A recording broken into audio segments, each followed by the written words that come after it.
Iran के राष्ट्रपति इब्राहिम रईसी का हेलीकॉप्टर एक हादसे का शिकार हो गया है। यह हादसा ईरान के पूर्वी अजरबैजान प्रांत में हुआ। अभी तक की जो रिपोर्ट्स हैं उनके मुताबिक हेलीकॉप्टर की हार्ड लैंडिंग हुई है। हादसे के बाद राहत और बचाव का काम जारी होने की बात तब होगी जब पहले हेलीकॉप्टर का पता चलेगा। खोजबीन अभी चल रही है। इस बारे में ज्यादा जानकारी के लिए हमारे साथ हैं हमारे foreign affairs editor Uma Shankar Singh. Uma, क्या हुआ है ईरान के राष्ट्रपति के हेलीकॉप्टर के साथ और अभी स्थिति क्या है?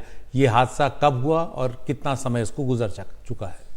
जी, तकरीबन 3-3.5 घंटे पहले पहली जानकारी आई। शुरुआती जानकारी जो थी वो दुविधा से भरी हुई थी, लेकिन ये साफ है कि अजरबैजान और ईरान के सीमा के पास जो पूर्वी अजरबैजान प्रांत है ईरान का, वहाँ एक किज कलासी नाम से एक बांध है जिसका उद्घाटन के लिए गए थे और वहाँ पे कुछ और बांध का निर्माण हो रहा है, उसका उन्होंने निरीक्षण किया। उसके बाद वहाँ से हेलीकॉप्टर टेक ऑफ किया।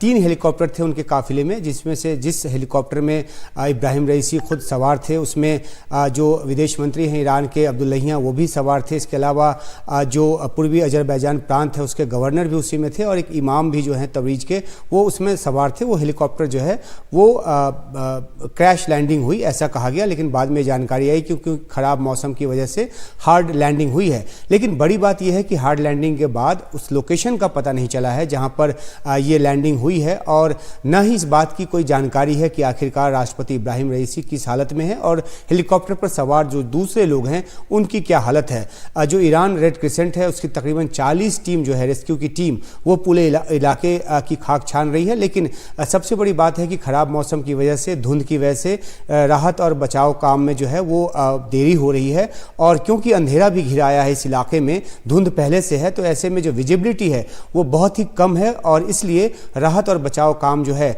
वो काफ़ी मुश्किल भरा हो रहा है। इस बीच जो ईरान के टॉप कमांडर हैं उन्होंने हर तरह की जो सैन्य जो संसाधन है, जो तरीके हैं, उसके इस्तेमाल की जो आदेश है वो दिया गया है ताकि जल्द से जल्द पता चल सके। ये जानकारी भी आई कि जो तबरीज जो कि पूर्वी अजरबैजान प्रांत की राजधानी है, वहाँ से तकरीबन जो क्रैश साइट है वो 100 किलोमीटर दूर बताया गया है। तो क्योंकि इलाका दुरूह है और वहाँ पर मौसम ख़राब है, इसलिए राहत और बचाव काम में देरी हो रही है। और अभी तक एक और भी अहम बात यह है कि इस तरह का जब हाई प्रोफाइल विजिट होता है उसमें जो हेलीकॉप्टर इस्तेमाल होता है वो क्रैश के वक्त एक सिग्नल देता है और उससे लोकेशन का पता चलता है, लेकिन इस बारे में वहाँ के जानकारी ये कह रहे हैं कि इस तरह का कोई सिग्नल जो है रिसीव नहीं किया गया और इस वजह से भी ढूंढने में देरी हो रही है। कुछ जो एक कॉन्स्पिरेसी थ्योरीज है वो भी दी जा रही है। हालांकि उस बात पर उस मुद्दे पर बात अभी आगे नहीं बढ़ी है, लेकिन इतना ज़रूर है कि हर पहलू से इसकी जाँच चल रही है और सबसे पहली कोशिश जो है बचाव दल को वहाँ तक पहुँचने की है जहाँ पर हेलीकॉप्टर हार्ड लैंडिंग करके उतरा है। ये जो तस्वीरें उमा देख रहे हैं ये उस डैम के उद्घाटन से ठीक पहले की हैं। इब्राहिम रईसी की ये वो तस्वीरें हैं जो उस डैम के उद्घाटन से पहले जब वो उतरे तब की। जी बिल्कुल, जो ईरान के मीडिया के हवाले से जो तस्वीर अभी हम अपने दर्शकों को दिखा रहे हैं उसमें यह है कि हेलीकॉप्टर जब वो डैम साइट पे उतरा है और ये डैम की वो तस्वीर है जहां पर वो पहुंचे, और यहाँ देखिए ये जो निर्माणाधीन डैम है उसकी तस्वीर है और यहाँ उतरने के समय का ये विजुअल है वो बताया गया है।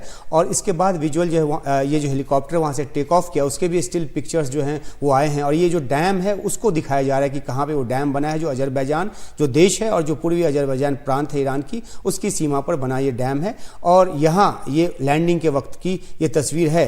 उसके बाद जो है यहाँ से जब टेक ऑफ किया है तीनों हेलीकॉप्टर ने, तो उसमें से वो हेलीकॉप्टर मिसिंग है जिसमें राष्ट्रपति रईसी और विदेश मंत्री अब्दुल्लाहियां जिसमें सवार हैं, और तमाम चिंताएं की जो बात है दुनिया के देशों की तरफ से जाहिर की जा रही हैं। हालांकि जो एक प्रार्थना जो दुआ है वो भी की जा रही है ताकि जो उनकी सलामती जो है वो उनकी सलामती के लिए दुआएं की जा रही है पूरे ईरान में। और ये ज़रूर कहा जा रहा है रेस्क्यू टीम की तरफ से कि जो लोग जाने लगे हैं क्रैश साइट की तरफ वो ना जाएं, क्योंकि भीड़ बढ़ने से रेस्क्यू में और ज़्यादा दिक्कत होगी। जी बहुत बहुत शुक्रिया उमा इस पूरी जानकारी के लिए।